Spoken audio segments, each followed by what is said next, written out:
So let's getting started with some PHP programming.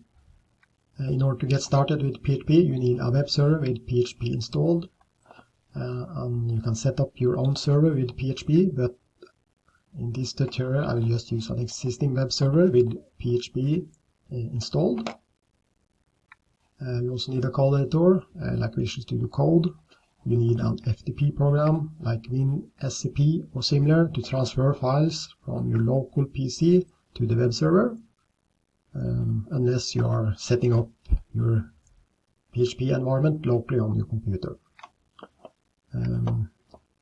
Typically you also will need a MySQL database in order to combine PHP and MySQL in order to communicate with a database for retrieving data, inserting data, etc.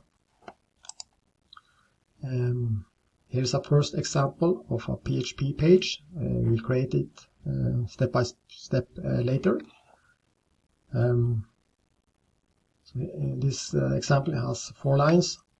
All PHP code start with this tag like this. So this is the start tag and this is the end tag, and all code or lines between the start tag and the stop tag is PHP code.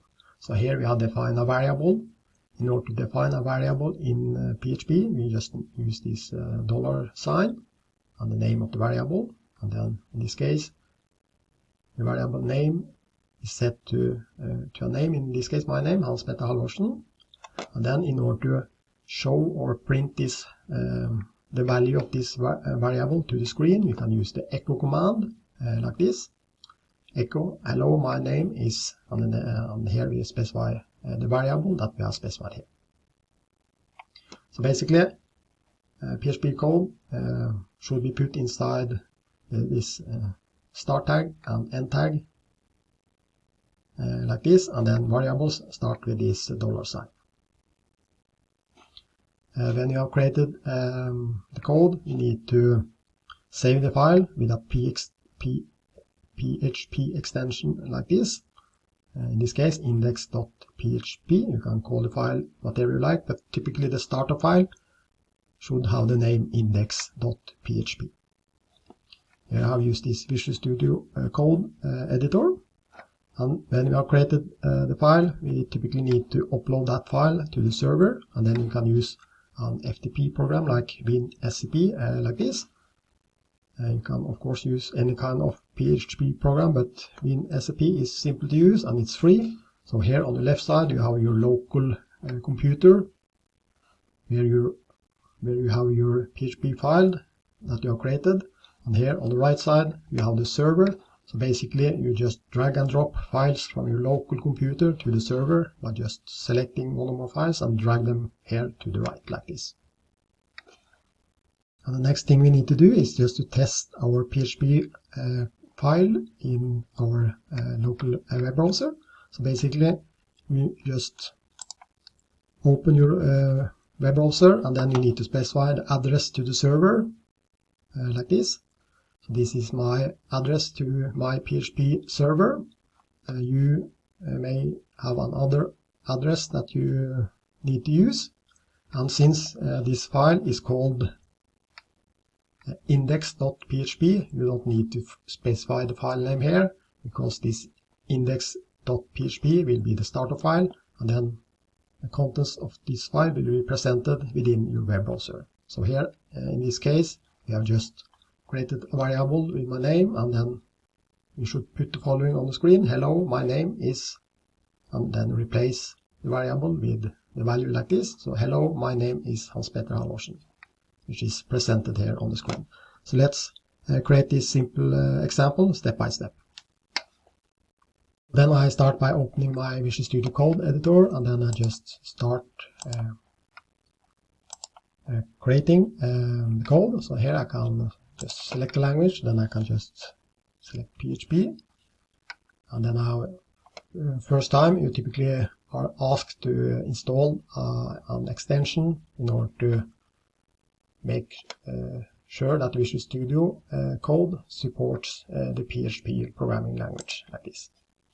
Now you see this is a PHP file, and by this elephant, which is the symbol for the PHP programming language. So now I just type this simple program that was demonstrated. Then this start tag is like this, and then we define a variable using this dollar sign and name of the variable. In this case, just I will create my name, so that I just define my variable to be the called name in this case. But of course, you can create any types of name for your variables, and then equals to my name like this. And you also need to have this semicolon after to end the line. Then I can use this echo, type a text, hello, my name is, and then I just use this variable name like this, and then of course a semicolon, and then I need to have this end tag, question mark, and this like this. So basically that's all. This is the start tag for implementing PHP. This is the end tag for implementing PHP, and then you define a variable like this using this dollar sign, and then you use the echo command or function in order to show text on the screen within your web browser. So now I can just save this file, just find a location on my hard drive here in a temporary folder, and then as mentioned, the startup file should typically be named index.php like this. The next thing we want to do now is to copy this file to your server. So then you typically use an FTP program, and I will use a FTP program called WinSCP. So here I open my WinSCP program. Here on the left side, you just need to browse to the local folder. So in my case, I just have a folder here locally on my hard drive, and inside this folder I have this index.php file. And then you see it here on the left side. And now I want to copy this file to the server, so then I basically just drag and drop like this. And now I can open my web browser like this, and now I need to specify the server address.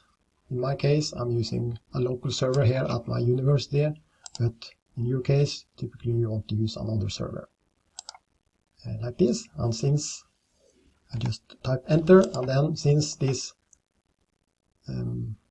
index.php will be called automatically, I don't need to specify the file name. So then here the contents of the file will be presented here on the screen. Hello, my name is Hans-Petter Halvorsen. Of course, I can also specify this index.php file like this, but typically it is not necessary since this is the default startup file.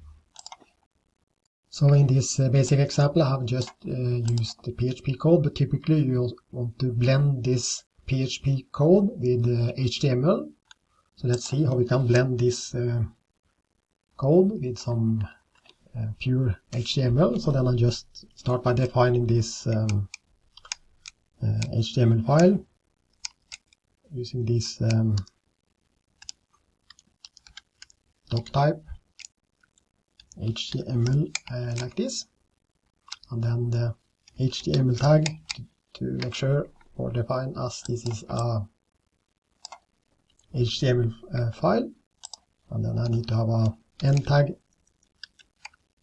like this, and then typically I want to have this part inside the body of the HTML file, and then I just specify this body tag. So this is the start tag, and then I specify the end tag here like this.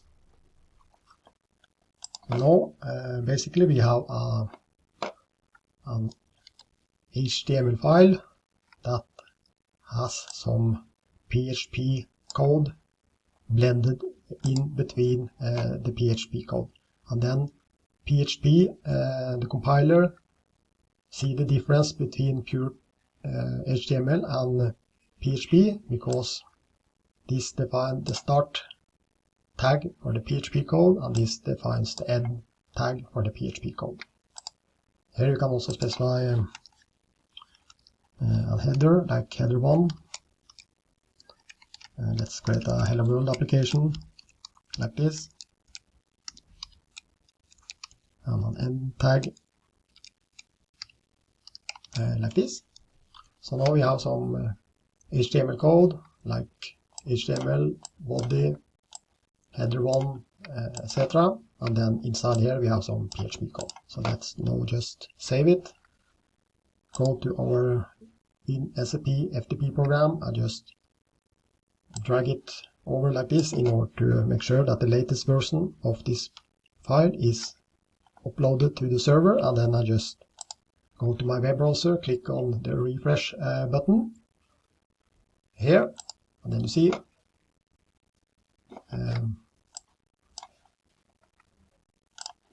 so here we have the code, and here we have the final result. So here this is the header 1 part, and here this is the PHP part, like this. Typically you can put this into a paragraph like this. I just go to my SAP, upload the latest version, and then of course I will not see any difference here now, but now I put this into a paragraph like this. So basically this is a basic use of PHP. You have some PHP code that you blend in between the ordinary HTML code like this.